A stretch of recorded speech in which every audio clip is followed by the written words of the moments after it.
Today on Public Research, Middle East analyst Kyle Orton on global reactions to October 7th, Iran's war on Israel, anti-Semitism, war in Gaza, and the sainthood of Aaron Bushnell.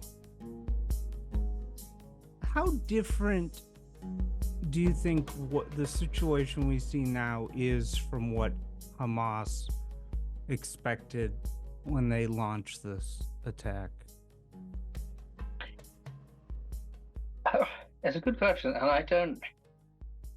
So I guess I can answer it in two pieces. One is Hamas, in a kind of strict sense, is not. I don't want to say it doesn't exist, but it is a component part of the Islamic Revolution that runs Iran. So it's not the attempts to explain its behavior by kind of reference to the Palestinian arena or Palestinian nationalist interests doesn't really work, because it's not where the orders came from. It's not where the strategic thinking comes from.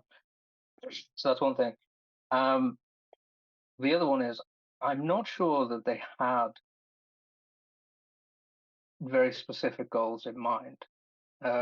Iran's Islamic Revolution wages war on Israel because it wages war on Israel because it wants to destroy Israel. So it takes opportunistic openings to do that. And October the 7th was one of them because they'd managed to conceal the preparations from the Israelis and to build it up. There is some kind of suggestion that the main aim was to derail the normalization talks with the Saudis. I think that was probably at best a kind of secondary benefit. I don't think that the timing or anything was determined by that. In fact, I think we have from some of the Hamas people who've been captured, the timing seems actually to have been related more to letting the hostage deal play out with the Americans.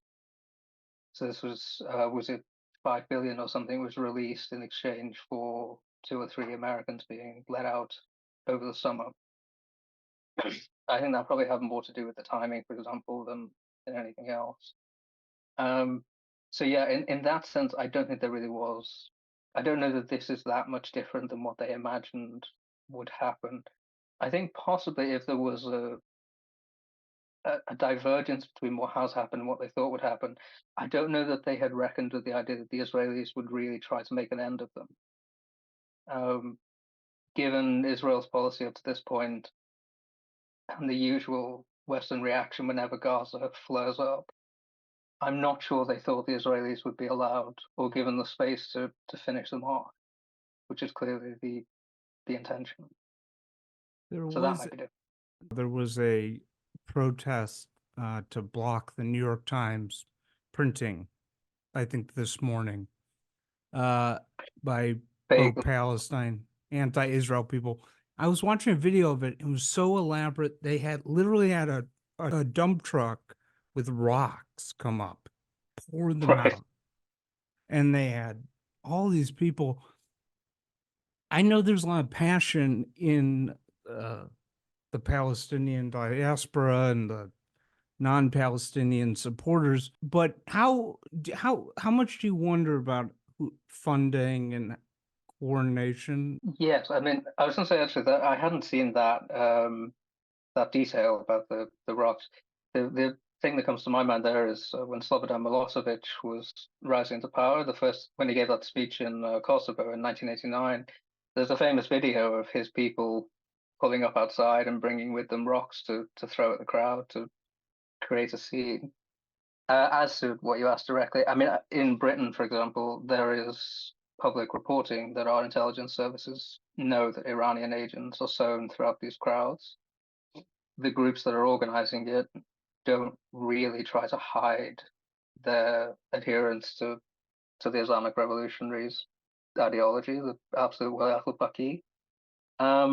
Other Islamist groups are the main. So there's 5 groups that organize the protests that have gone on every Saturday here.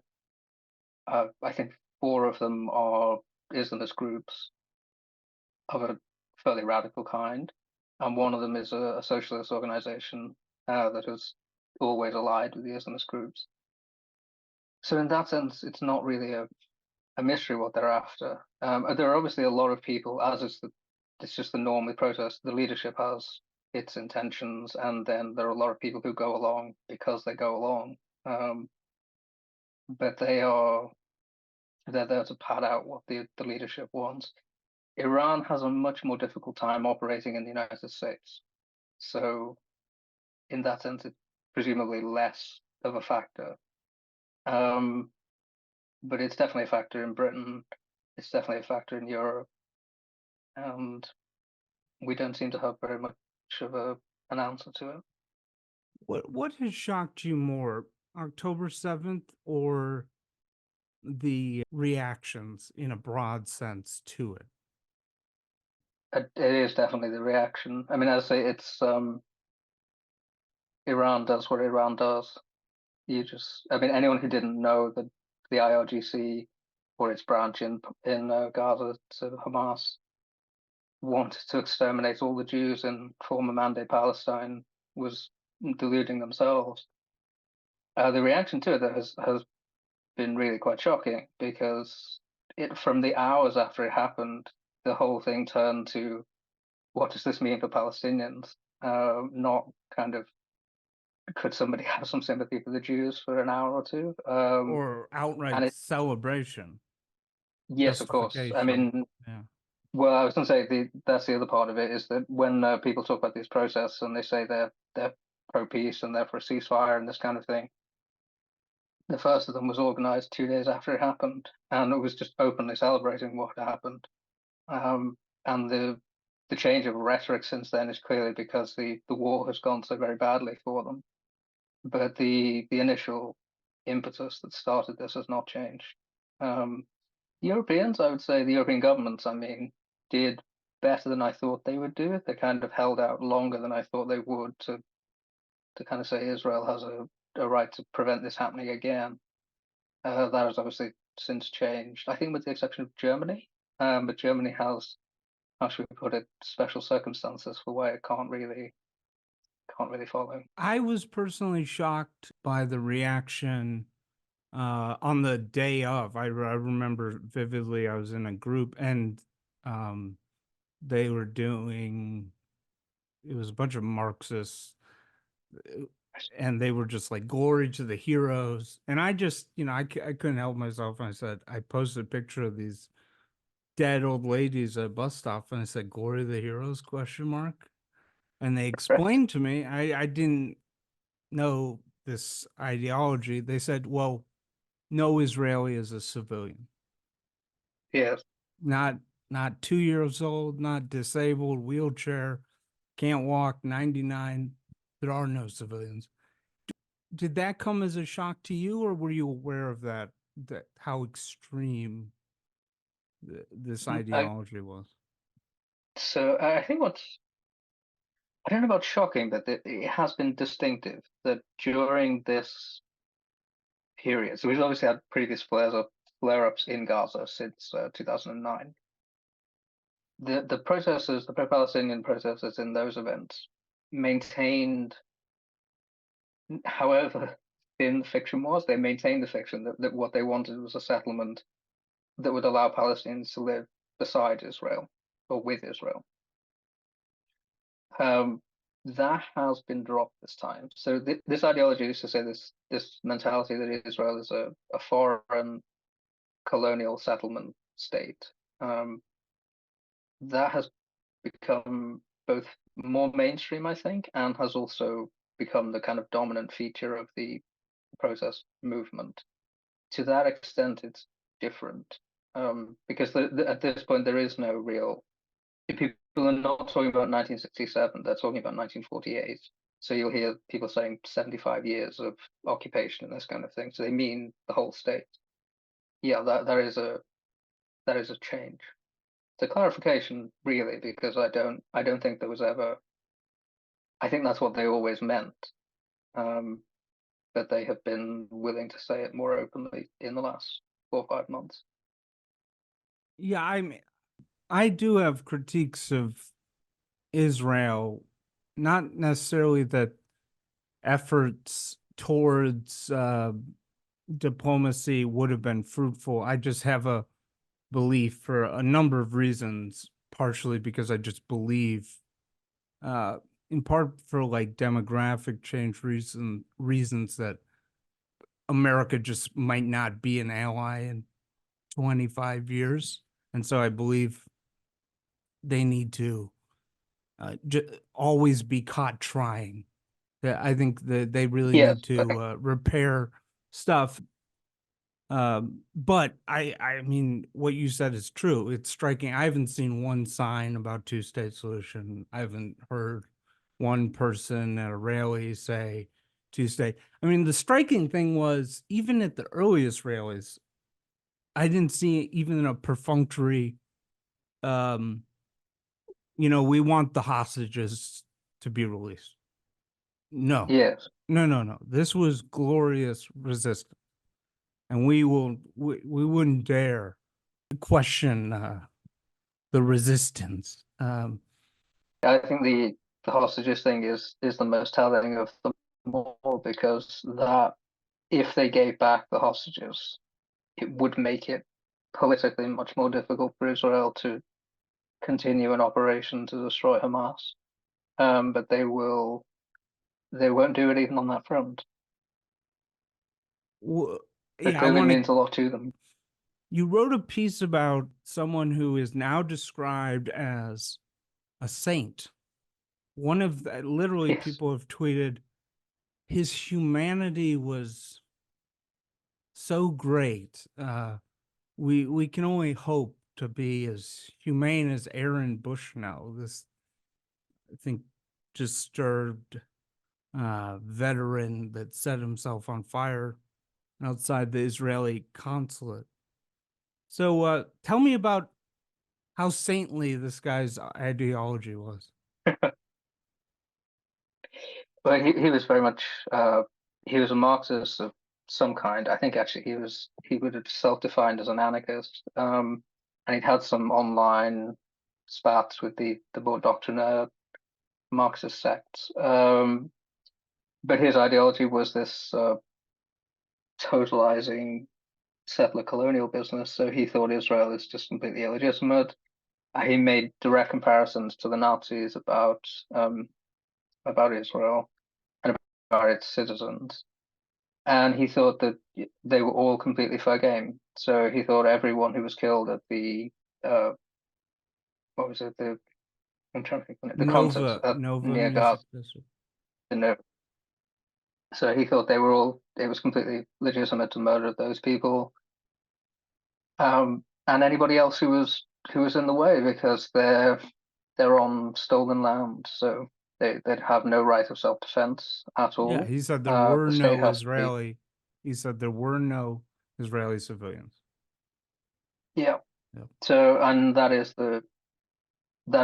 a pretty common view. Sometimes there's a sort of technical argument made that because Israel has conscription, so therefore most of the adult population has about 2 years service in the IDF, that makes them soldiers and therefore they're legitimate in that sense. But I think even in these protests, that's actually gone beyond that, because people have made excuses for the miners who have been murdered. But yeah, I mean, his view was just explicitly exterminationist. Like he thought it was right to either murder or expel all the Jews who were in the full mandatory Palestine area. And he said this repeatedly. It was not hidden. He clearly wasn't ashamed of that being his view. He defended Hamas directly. He said that, as you were saying earlier, I mean, he said it's not for us to judge how an occupied people choose to resist that. So yeah, I mean, my point when I wrote that was just simply like you have a straight choice here in how to treat him. Like you can either say this is a very unfortunate event, this is a guy who's clearly, as we would heartlessly say, not playing with a full deck, or you can say he's a political martyr. But if you say he's a political martyr, you have to say what the politics are, um, and they are not for peace. They're not even for a ceasefire. I mean, it's not even. He didn't even go as far as to kind of say, well, let Hamas try another day. He just said the war has to continue against the Jews. He was pro child killing, in my view. Yes, I think that As I long mean, as the for this, child was Israeli Jew. yeah, to put it this way, he expressed no objections to that, and he had a very active presence on Reddit, which is where his main comments could be found.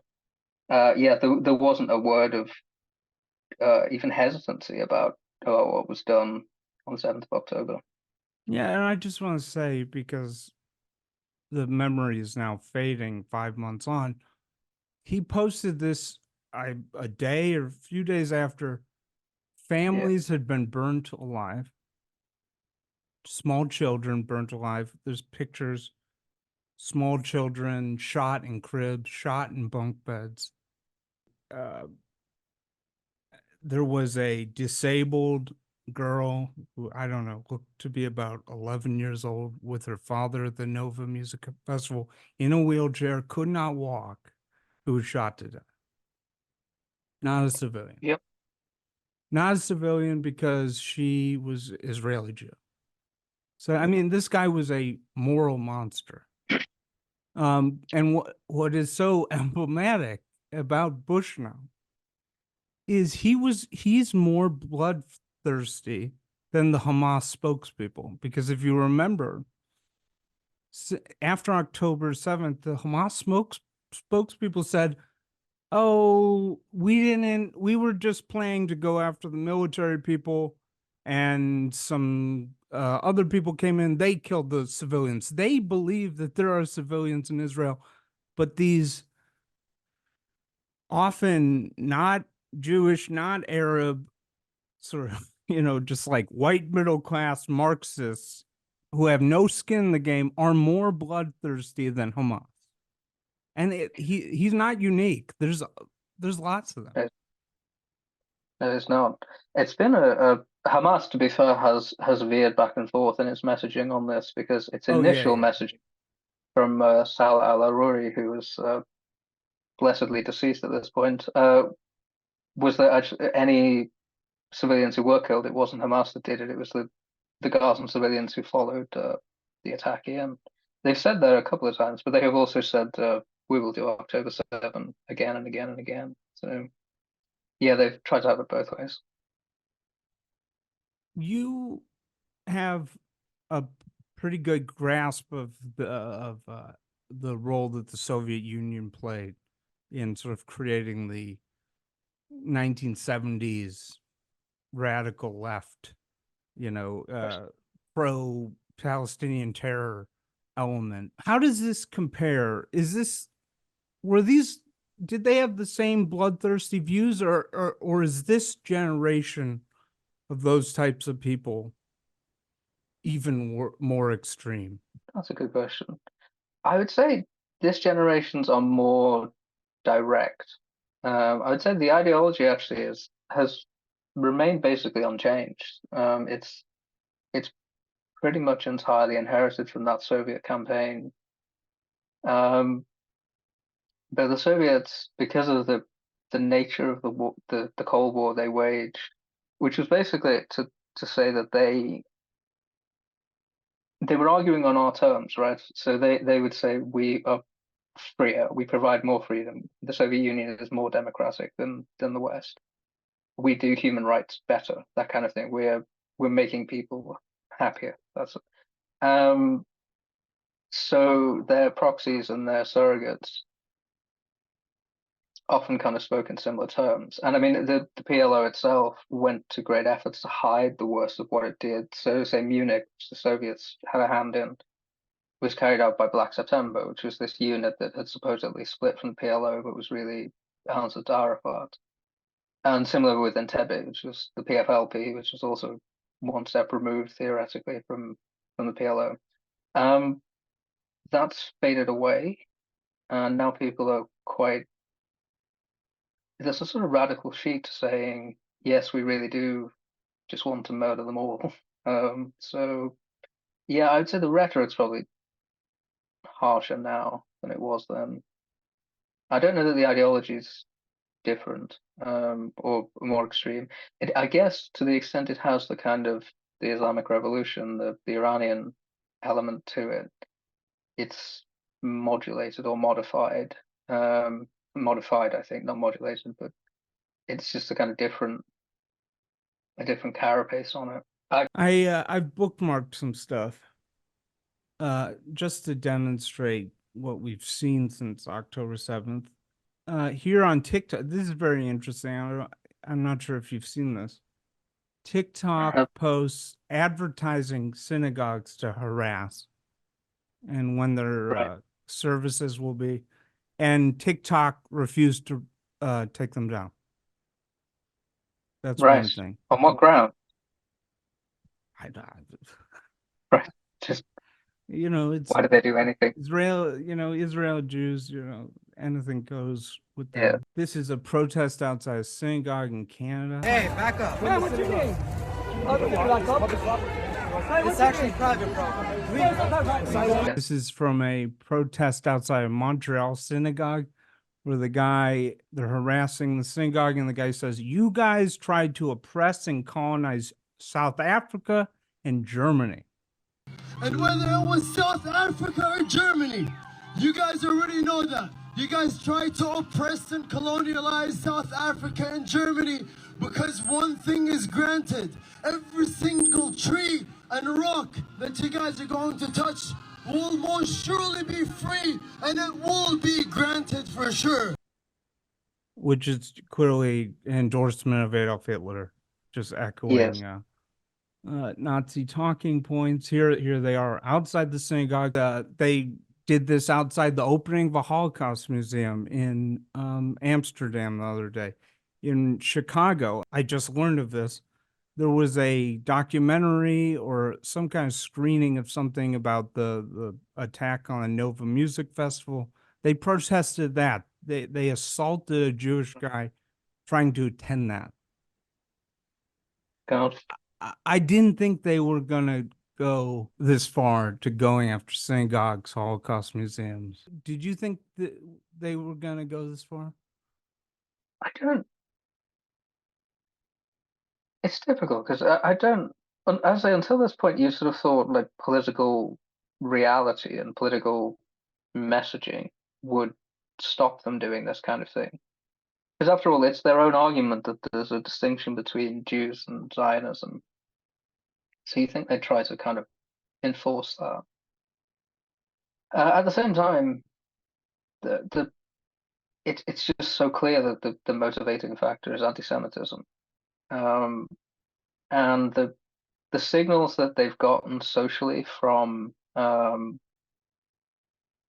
well from governments and from how do we put it? I'm trying to avoid the word elite here, but the people who make culture and give cultural signals. It's not always been exactly an endorsement, but there has definitely been no very firm signal not to do these things. And I think they felt there's a kind of license to do them. And obviously, I mean, again, to take the case of Britain, with these protests that go on every Saturday, uh, they've gotten worse and worse over time, and it's because there's just been no pushback really for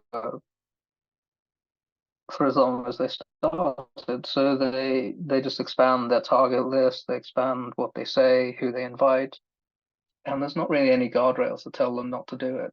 And I say because their fundamental driving force is just a hostility to Jews, it kind of has an inevitable endpoint to it. But yeah, obviously you would think in a PR sense that this is a very bad thing for them to do. I must say it doesn't seem to have damaged them that much, which is There possibly hasn't its own been that story. much coverage of this synagogue protest. No. One of the most upsetting things to me, I think, is this moral inversion, this inversion of terms. Nazi, calling Jews Nazis. They really like that. I've seen they say they're worse They than do. Israel is worse than Nazi Germany. I mean, they love doing that. Yeah. And then genocide. Now, on genocide, do you think it is all cynical the way they use it? No, I think that there probably is some honest stupidity. Well, again, I think you need to have to separate the leadership from the rank and file. Like, 'cause I think most of the people in the streets shouting about genocide, it's not like they've read the Genocide Convention and come to a reasoned conclusion that the campaign against Hamas reaches that standard. As for the kind of international legal scholars doing this kind of thing, I mean, lawyers can work miracles with the law, so I'm sure some of them are quite sincere. I think a lot of the reasoning is motivated, whether they know it or not. But yeah, the bulk of it, I think, is highly cynical. And again, it's because it's not unusual. I mean, for instance, the Sabra and Shatila fiasco in 1982, there was a vote in the UN General Assembly to declare that genocide. And that was in there. I mean, the IDF didn't carry that out. It was in an area theoretically under IDF control, but it was a Christian militia that did it. They killed, what, 300 people or something. And that was declared a genocidal attack. So this kind of thing has come up a lot. Do you know Yeah. how many days the Intercept waited to declare it a genocide? I do not. 12. I do not. 12 days Can't imagine.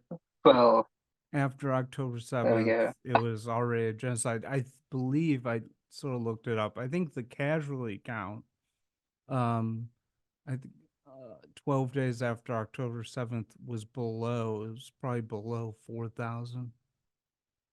Already a genocide. 4,000 casualty. Right.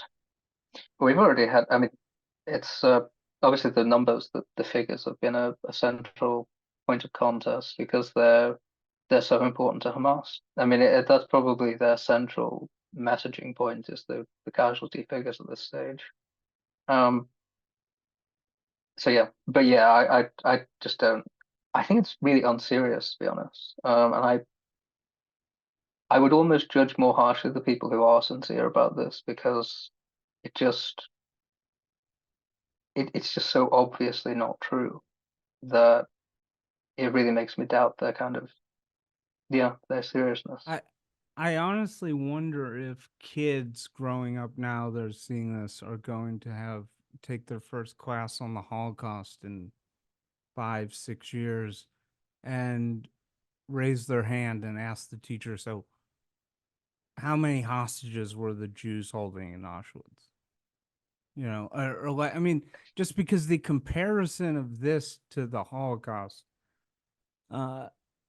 infuriates me because it's like the Jews didn't go on a rampage and kill families in Poland. They weren't being punished for that, and they weren't holding hostages below the camp in Auschwitz.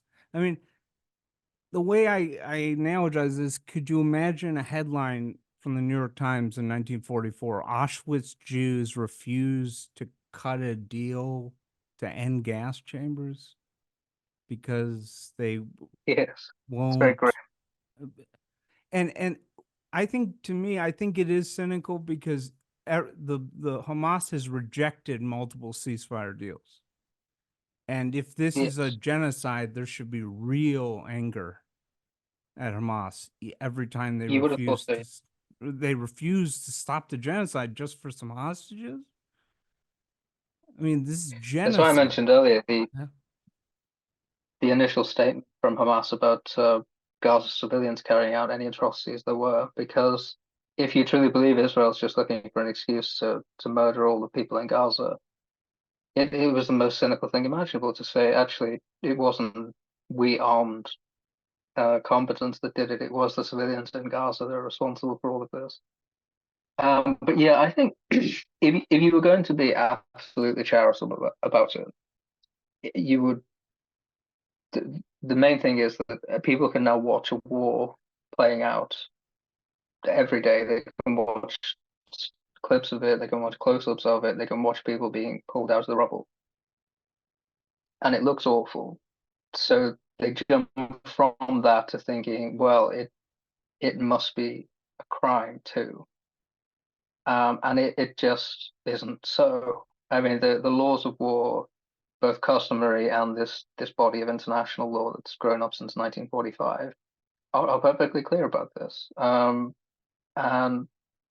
what Hamas has done is immensely cynical. I mean, it's an innovation in warfare. Like human shield is often the term used, including by Israeli spokesmen, and think about what Hamas is doing.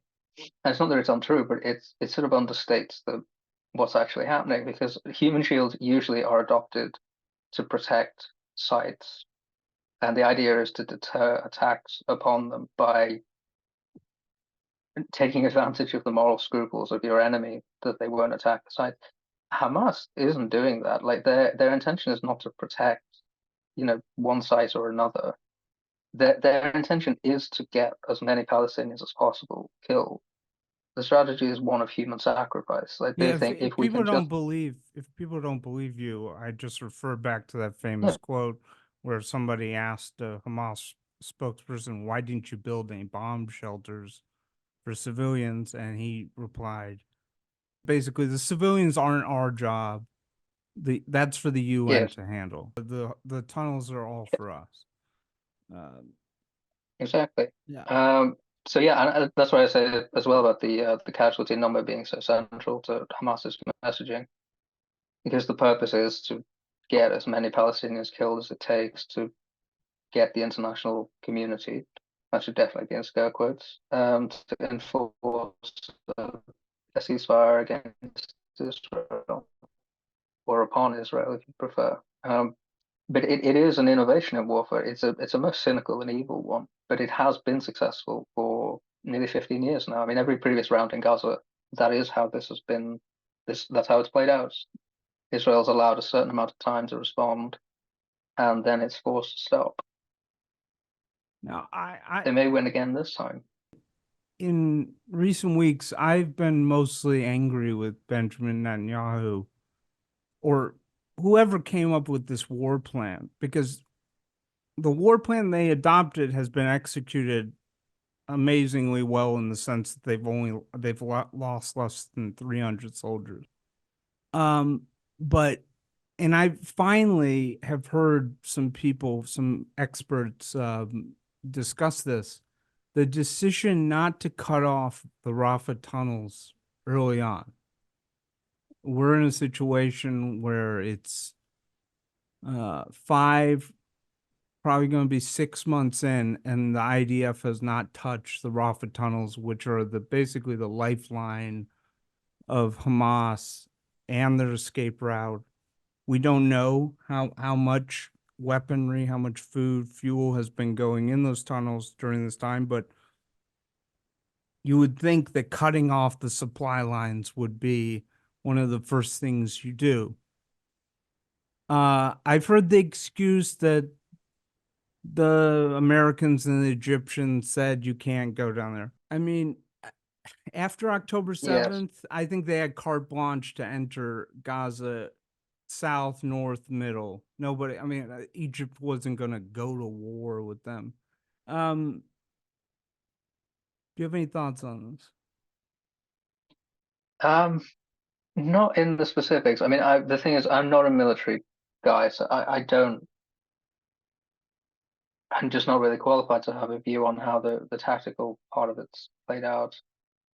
My broader view of it is that Israel. It's why I think the attempt to compare this campaign to any previous one, including the US's, in whether it's in Afghanistan or Mosul or Raqqa, just doesn't really work, because I mean, Israel had to go at this after about 3 weeks of planning, in obviously in the aftermath of October 7th as well, which had shocked the security services. They have to tackle 30 to 40,000 armed combatants in a strip that's been turned into a military fortification the whole way along. They have 7 or so major urban centers that they've got to try and clear. They have a tunnel network that turned out to be much bigger than they knew. So there's that part to go into it. And on top of that, you have international political pressures imposed on them that mean again, to counter to say Mosul, you can't get the civilians out of the area because people have declared that to be ethnic cleansing. So the civilians have to be kept in. The aid is still having to come in, and people are demanding that that be paid. And it's obviously just being skimmed off by Hamas. It may be a price worth paying for political reasons, but militarily it makes things much more difficult.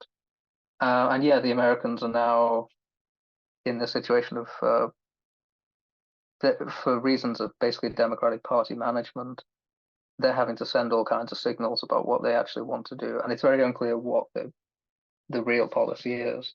On the Netanyahu front, obviously, just to pick up that, obviously most Israelis will want rid of him and hold him responsible in part for what happened. And not recently, because I mean, it's his policy that's left Hamas in the strip for the last decade and more, and facilitated the flow of money from the Qataris to them. So yeah, there's going to be a lot of things to go on, but I guess the point I'm making is that it's you have to go to war in the situation you have, and you can't really, you don't get perfection. You will have all of these things that could and should have gone better. You just kind of have to roll with it. I have been thinking a lot about David Ben-Gurion's quote that Israel shouldn't fight long wars. Right.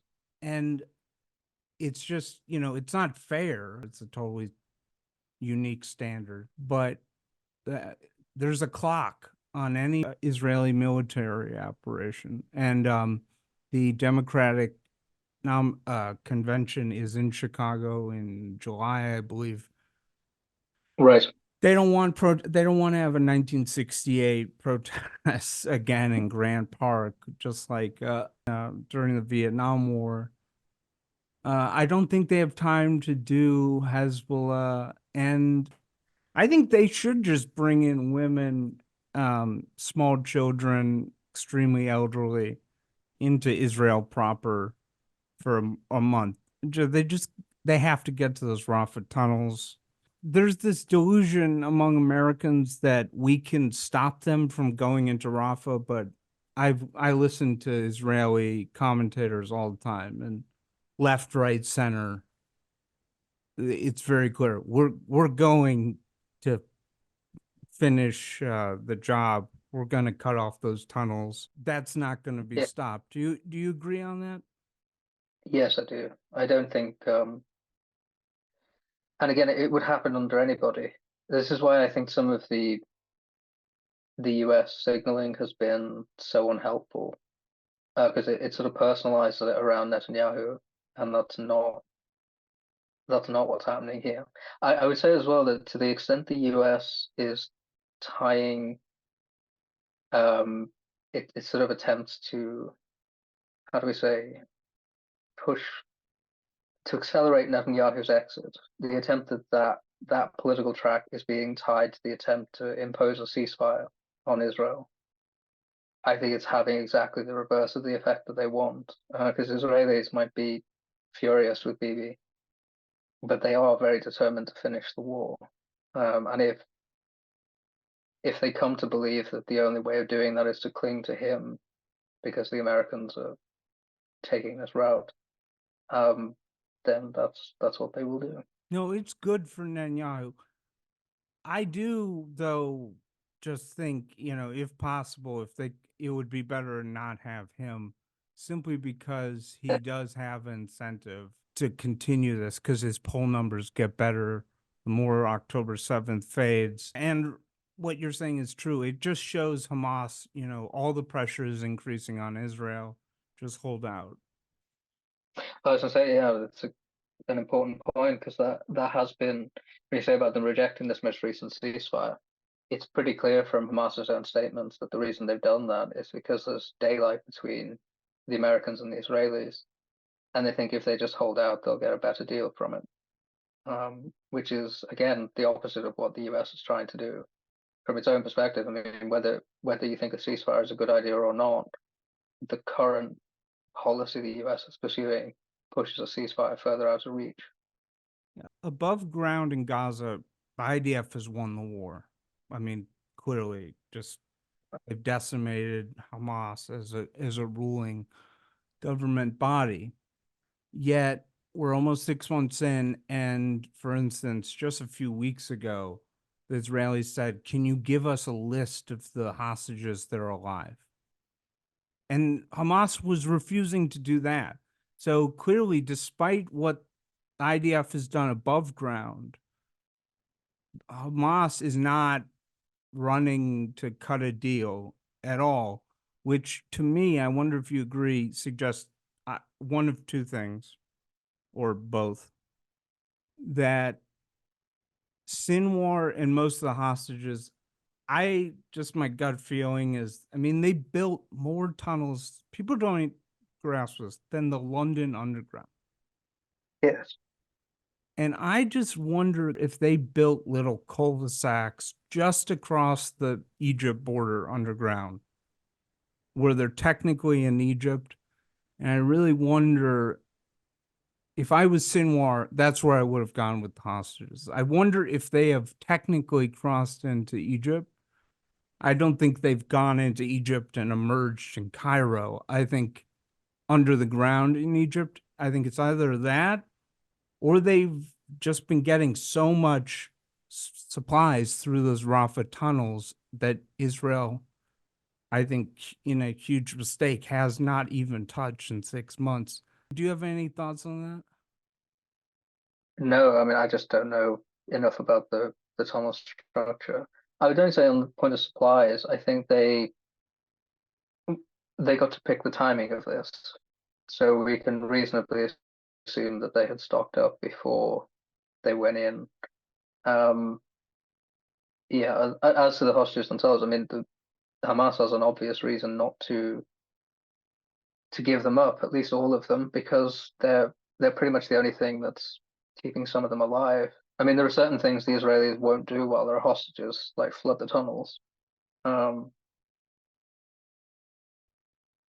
So they have every incentive to string this out. I want to get your view on, if somebody came up to you in the street and said Paraguay has no right to exist, I'm going to wipe Paraguay. We're going to wipe Paraguay off the map.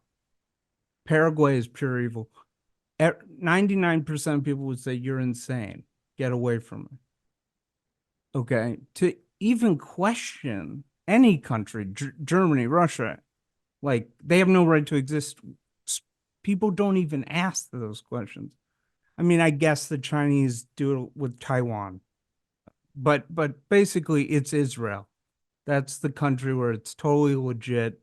Let's have a debate on whether they need to be wiped off the map. Do you have any thoughts on this? I think it's the continuing power of Christian anti-Semitism. It always takes different forms, and it's always the most progressive and the most cutting edge kind of moral innovations. So in the late 19th century, it's racial in its terms. At the present time, it's colonial kind of thing, and it's all based in human rights. But I think it really is just as simple as that. It's just that people brought up in Christian societies have this tendency to think of Jews as cosmically evil. Again, the prejudice against Jews is not like a normal ethnic prejudice, which is actually usually directed sort of, as you might say, downwards. It's that the people, whoever they are, you're targeting, are contemptible in some way. With the Jews, it's that they're superheroes, they're super powerful, and they're behind everything. And this is just a recurring pattern. And as you say, the debate on the existence of any United Nations member state would just seem ludicrous to people. It wouldn't even be a matter of people coming up with kind of arguments why whichever state you were targeting should exist. They just, as you said, wouldn't answer you. They just think you're a crazy person. Like, why would you want to debate that? The nearest probably analog in the present time is the Russian, or the Russian leadership, anyways, approach to Ukraine. It's a fake state, and it sort of should be reabsorbed into Russia. As you mentioned, Taiwan, which is slightly different because of the technical legal position, which has not been And in recognized both as those sovereign. cases, it's very much, it's pretty much just Russia that thinks that about Ukraine. I mean, there are a few Yes, yeah. weirdos that also will repeat that, but it's, and with Taiwan, it's a Chinese thing. It's not a global, you know, thing, really. Movement. Yeah. So yeah, I think that's the start and finish of it. So I want to ask you about a figure like Owen Jones. You're familiar Right. with Owen Jones? I am, to an extent. He blocked me on Twitter years ago, so I don't see his content as regularly as one might. I don't know if he ever even makes videos about anything outside of negative videos about Israel. Right. He doesn't even seem interested, and this is something I'm seeing among his types in America too. I've never seen this amount of protests for we don't have universal health care in America. Never seen not half. I've never even seen 10%, 5% of protests for universal health care. We've seen this anti-Israel stuff. It seems like for a large portion of the sort of activist class, this is, it's not just the number one issue, it's like the only issue there is. Yeah. I mean, does Owen Jones even cover any other issue? I couldn't, beyond kind of specific things he said, I couldn't really comment on his sort of oeuvre because I just don't follow him closely enough to say. I will say again, though, I mean, I think you're exactly right that this is the dynamic that's going on. I think again, you look back to the anti-Semitism. I mean, this belief that Israel is a cosmic question. It's not just about a land dispute in former Mandate Palestine.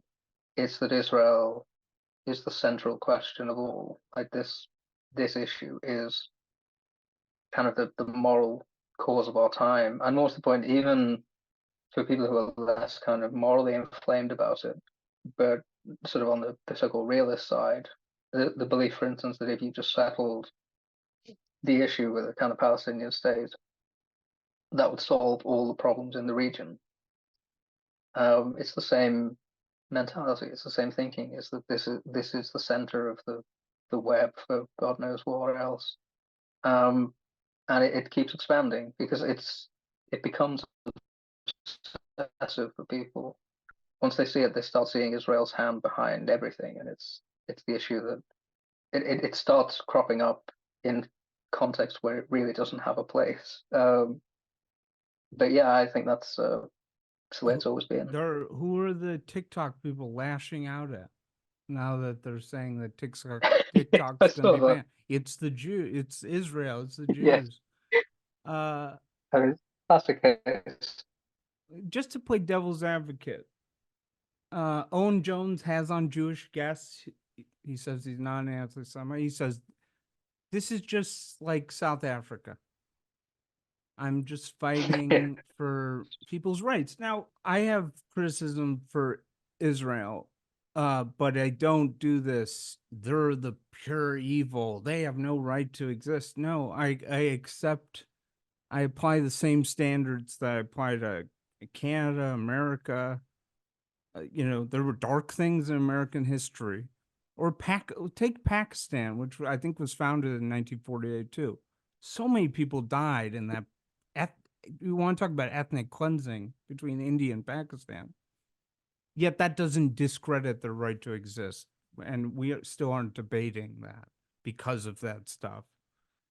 No. But with Israel, we are. But I have criticism. I think you need to be able to put yourself in other people's shoes. I think when Israelis say, we have nobody to negotiate. Look at these polls. Look how popular Hamas is in the West Bank. I see their point, but I would respond, put yourself in the shoes of an 18-year-old Palestinian in the West Bank. In my view, with the settlement expansion in the West Bank over the last 15 years, they have humiliated Abbas and Fatah, who are the more moderate faction. And yeah, he's an Holocaust denier. There's huge problems with them, but they at least accept Israel's right to exist. And in their view, he just sits there as Israel expands and eats up what it was supposed to be their state. So of course they've given up on the two-state solution, and they don't want this weak. They want somebody who does something. I was going to say, I mean, I think to your broader point, I mean, Israel is a state like any other, so of course it will pursue policies, good and bad. Who can't criticize that? On the specifics, I must say the idea that the PLO has accepted Israel's right to exist, I'm not sure about that. And I'm not. I mean, even as recently as 2005, the PLO is waging a campaign of suicide bombings in Israel.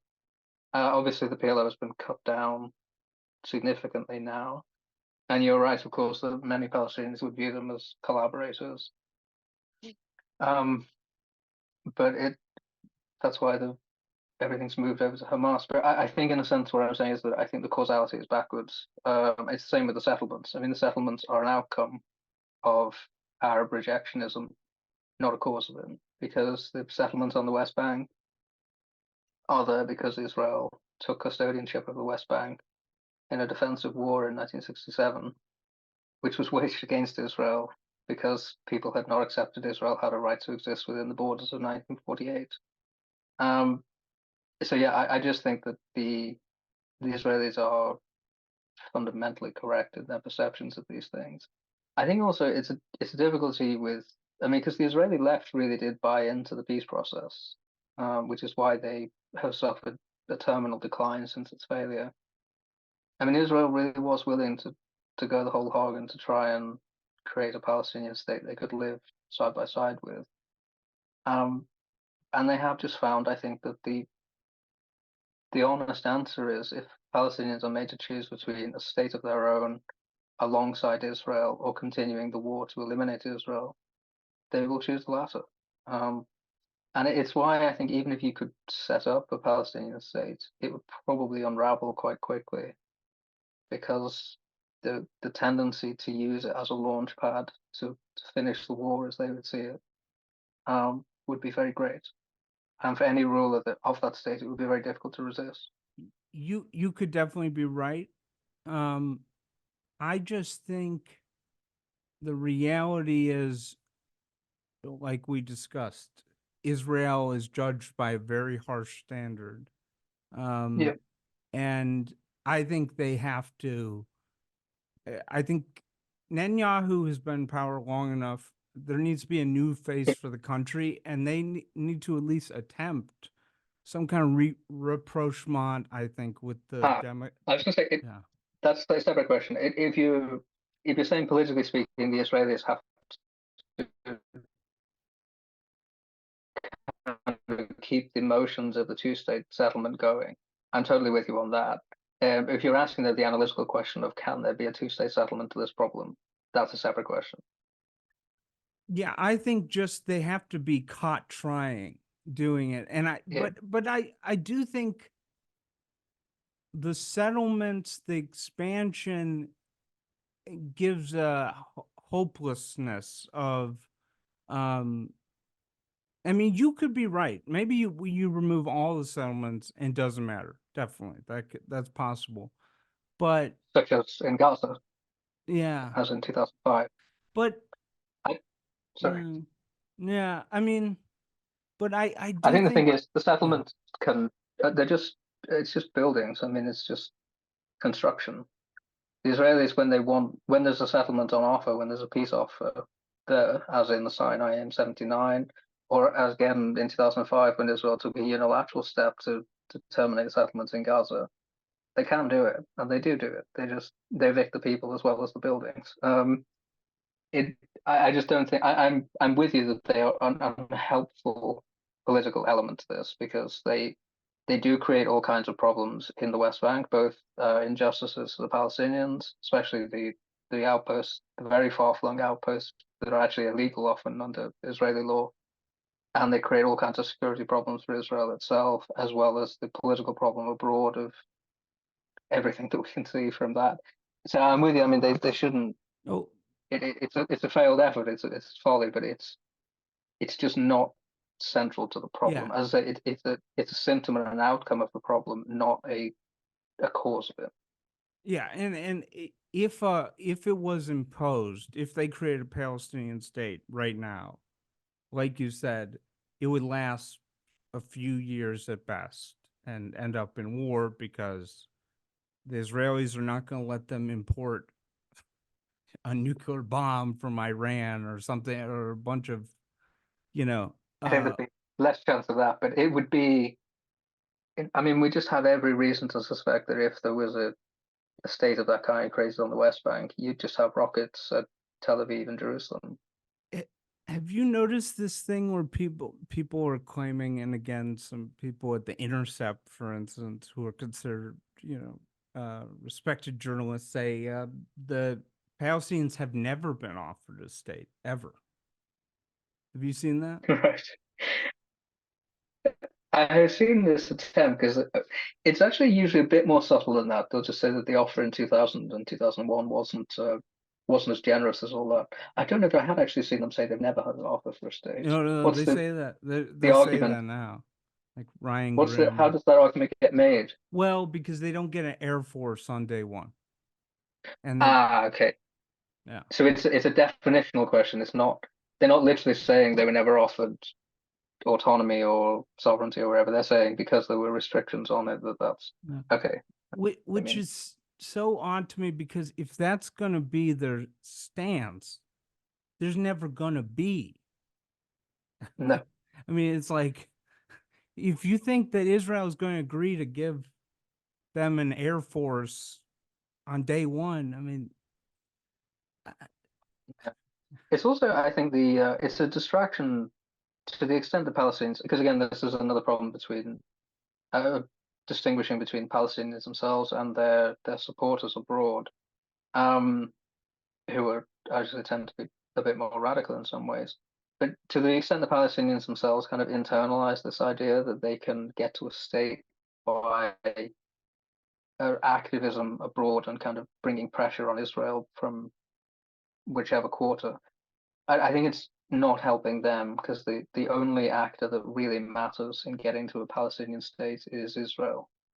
Israel is the entity they need to convince that a Palestinian state is both kind of viable and non-threatening. So yeah, it slightly it threatened the Oslo process at times as well, because the two sides ended up kind of negotiating with Clinton rather than with each other.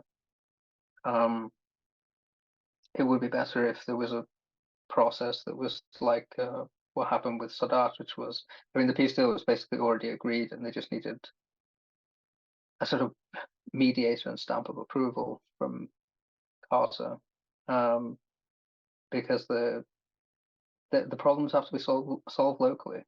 And again, on the Palestinian state front, I mean, you can't want it for them more than they want it. I have a complicated view that they really should, just on a strategic, self-interested level, take some risks.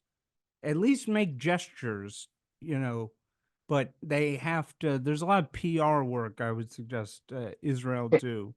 That it doesn't have to go as far as statehood, but there's a lot. And the reason I would suggest that, as I said before, is because I really do think that America could turn on Israel sometime in 25 years or something. I have very serious concerns. Can Israel survive without an American alliance? Yes, I think so.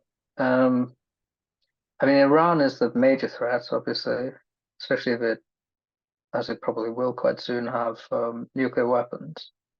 So that is a very serious threat. The immediate neighborhood, though, I don't think is. I don't. Well, again, it's Iran. To the extent there is a threat, it's Iran, which is that they have forces on 3 borders, and they are constricting Israeli kind of freedom of operation. It's one reason why I think this war will be fought to the conclusion, is that I think Israel has realized the mistake it made in allowing that to build up. Getting used to rockets season. Yeah, as, yes. as a normal thing. Yeah. Again, we have normalized and we have accepted that that's how things are, but there is no other state that's expected to deal with that. If you had a democratic revolution in Iran, let's say, okay, got rid of the mullahs, how much do you think that all this turmoil in the Middle East and this stuff goes away? I wouldn't want to say the region will become peaceful, but the specific problems we're most concerned about would be radically diminished. So, I mean, to the extent we can test opinion among the Iranian opposition, whichever faction of the opposition, with the exception actually of the MEK, has no interest in these kind of imperial ventures. They just want to rebuild Iran. So Iraq, Syria, Lebanon, and Yemen, and Gaza, if Hamas does survive, would kind of be on their own. I mean, the forces in those countries that want to run those countries for the sake of those countries, rather than for Iran, would have their chance to do that. I don't think that means friendliness towards Israel from any of them, but it would. I mean, it would just physically reduce the capacity they had to wage any kind of war against Israel, and they would be consumed with their own affairs rather than this Islamist expansionism. I think people underestimate how much just that. If like you had the sort of liberal Democrat, normal people in Iran just take over rather than these crazy religious fanatics who are Holocaust deniers and anti-Semites and want to destroy Israel, how much that would not just get rid of violence in the region, but like result in prosperity. I mean, look at a country like Lebanon. Look at what Iran has done to that country. I mean, they're destroyed. They're not even, they're a failed state because they have this Iranian militia. Of course, nobody can invest in your country when you have Hezbollah with rockets. There should be said the United States has kept trying under this fiction that the Lebanese armed forces are independent of Hezbollah. But yes, I mean, any private company is not going to do that, because apart from anything else, you might get caught up in the terrorism laws. So it's just crazy.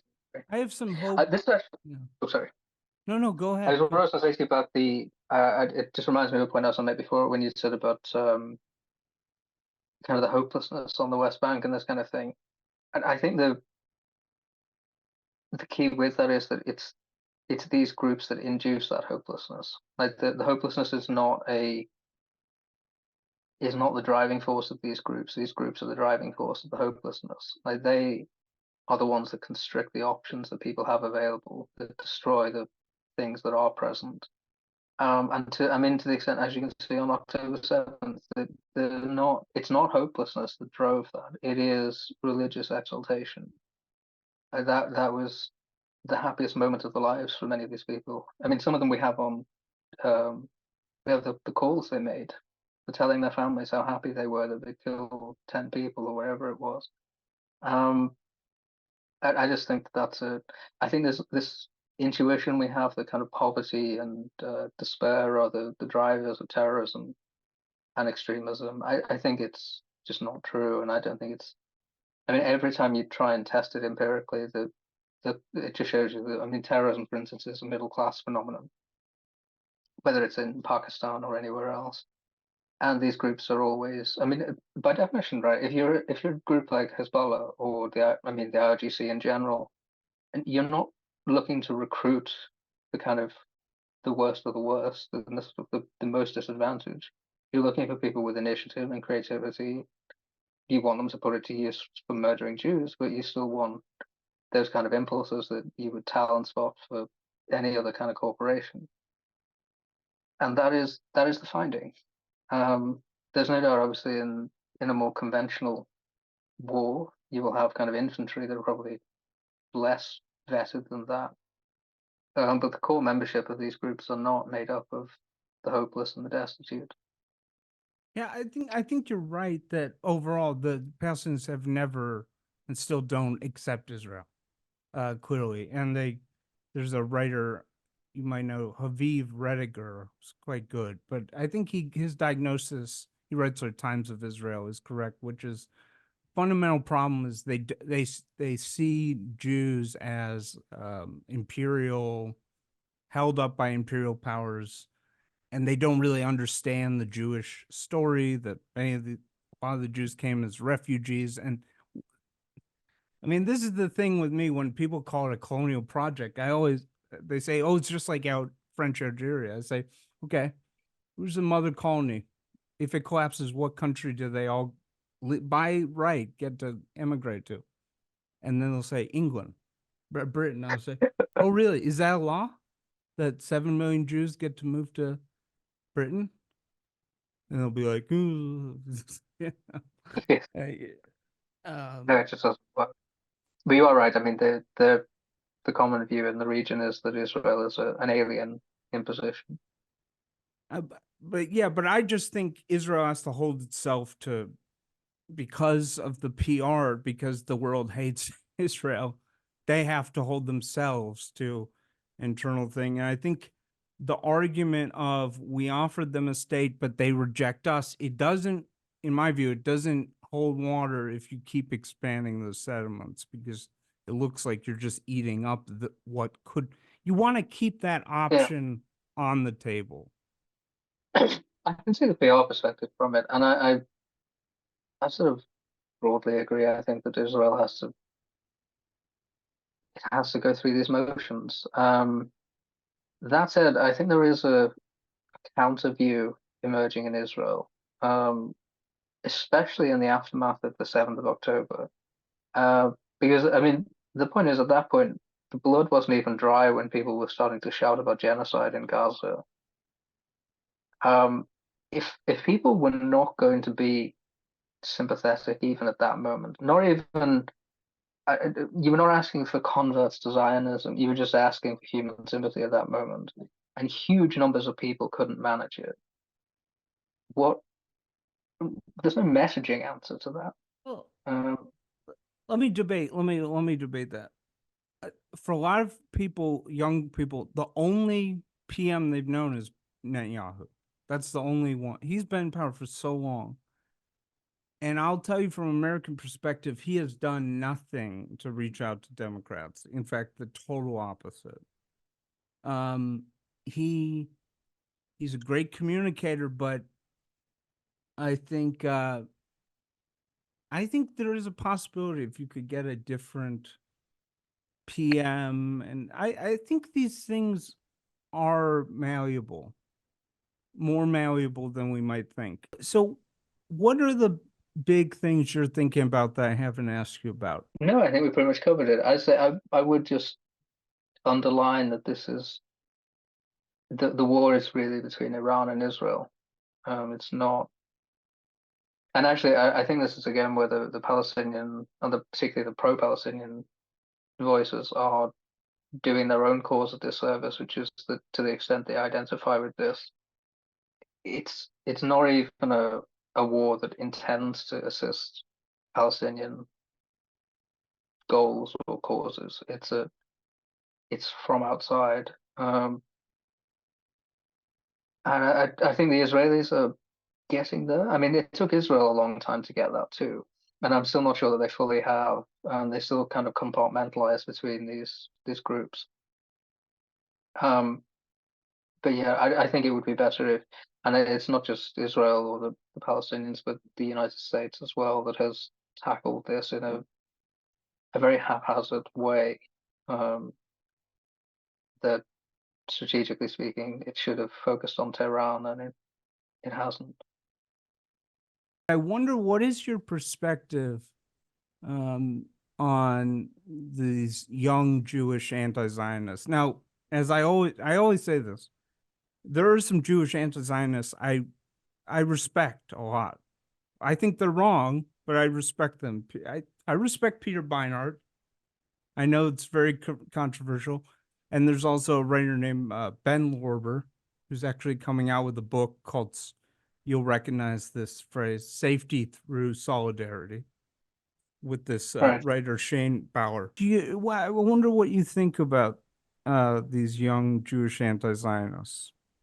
Yeah, I guess it's actually a slightly bigger question than maybe we should end on, but it's still. I mean, I think fundamentally what's going on is that Israel itself, the refoundation of the state of Israel, is the completion of a process where Jews return to the traditional understanding of the creed, which was as a peoplehood tied to the land. The term used was Judaismos, a Greek term began in use about the time that the Maccabees rebelled. There has then been a countervailing force, which has largely been imposed on Jews by Christians to refashion the creed into Judaism, which is to say a religion that can, spiritual component of life that can be separated off from stuff that we call secular. But obviously Jews don't, in the original format, don't have a concept of the secular, so it's an alien import, and it's obviously been internalized by many Jews now. And I mean, I would say the majority of Jews in the world probably would describe themselves as secular, but it's an imported concept. As the anti-Zionist, I mean, an anti-Zionist in the aftermath of this. So where I was going with this was Zionism is basically an attempt to refashion the post-French Revolution Judaism kind of trend, is to undo that and to go back to Judaism, to peoplehood, the land, culture, creed, practice. And it triumphed in 1948-49. And after that, the question is basically settled. I mean, these people are very, very marginal within the Jewish world. And it's even more extreme, isn't it? Because anti-Zionism after 1949 is the call to destroy the state of Israel. Now, whether that's anti-Semitic or not, I do note that most people who are anti-Zionists are very hazy about what they want to do with the Jews who are in Israel, and they don't seem to up to the Jews will resist firmly if you try to destroy their state. But anyway, in the aftermath of Zionism, is a straightforward call to destroy the state. So these people are, I mean, their inheritance, ideologically speaking, is outside the Jewish world. And so that they're going to be marginal within that population. I think some of them will honestly think that they're kind of doing, well, I probably most of them think they're honestly doing the right thing. And a lot of them, I think, have an internal narrative that they will write about sometimes, where they say they kind of seen through the lies they were told in childhood and on tours to Israel and stuff like that. But it's an attempt, I think, they're a kind of a fringe cultural phenomenon within a population that is quite, at best, naive, I would say, and in a way quite dangerous. I think their use by non-Jews is the worst part of what they do, which is they are often used from people who really do know what they want and what they're doing. And that's probably more dangerous. To be fair, I mean, some of them have a deep moral objection to.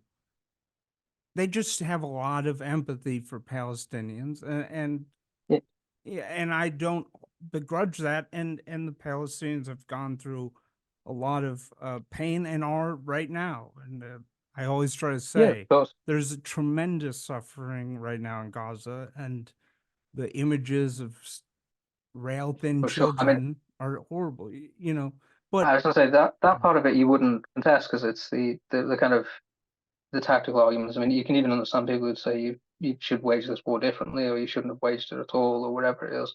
But anti-Zionism is a stance of its own. I mean, that's an ideological but perspective. but I think you got it right. There's this.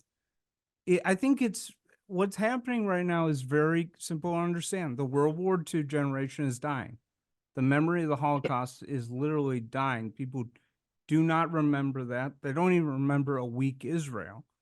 And that the young Jews do not know of what it's like to be in a world without Israel, to be helpless if someone like a Hitler comes around where all you can do is beg. Yeah. And they just don't conceive of that. The thing that's sort of amazing about the anti-Zionist movement, Jewish or not, is they don't even, I've been amazed by this, they don't even say, you know what, we know it's tough, but once you give up Israel, we're going to protect you. Don't worry. They don't even, there's no like, we'll make a deal with you. And, Yeah. As I say, they are distinctly hazy on what comes after Zionism, and I think for some of them that's willful because they know exactly what will come, and for the rest of them they're quite naive. But it's not really moral to be naive about the existence of other people, is it? oh, what will come is a peaceful one-state solution of equal rights, right? Yes, doubtless at the end of time. That's what they tell me. Yeah. It's gonna work. I mean, that's the other thing is I don't think they actually believe that.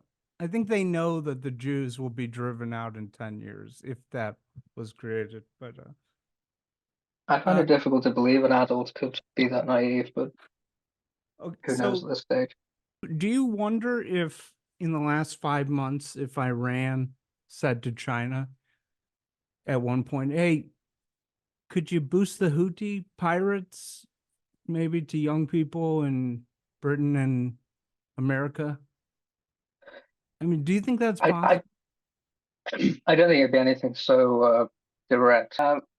No, I don't think it'd be anything so direct, but that axis of China, Iran, and Russia, it doesn't need to be said. It's kind of it operates without that. I think also the Chinese settings. I forget who did the work on this, but they got access to the algorithms for TikTok, and it basically turned out in China all the settings are to conformity, bland subjects, cat videos, and all Oh, that for kind of thing. you mean Douyin, the separate one. If it's tech stuff, I have no particular idea. I just remember the impressionistic memory.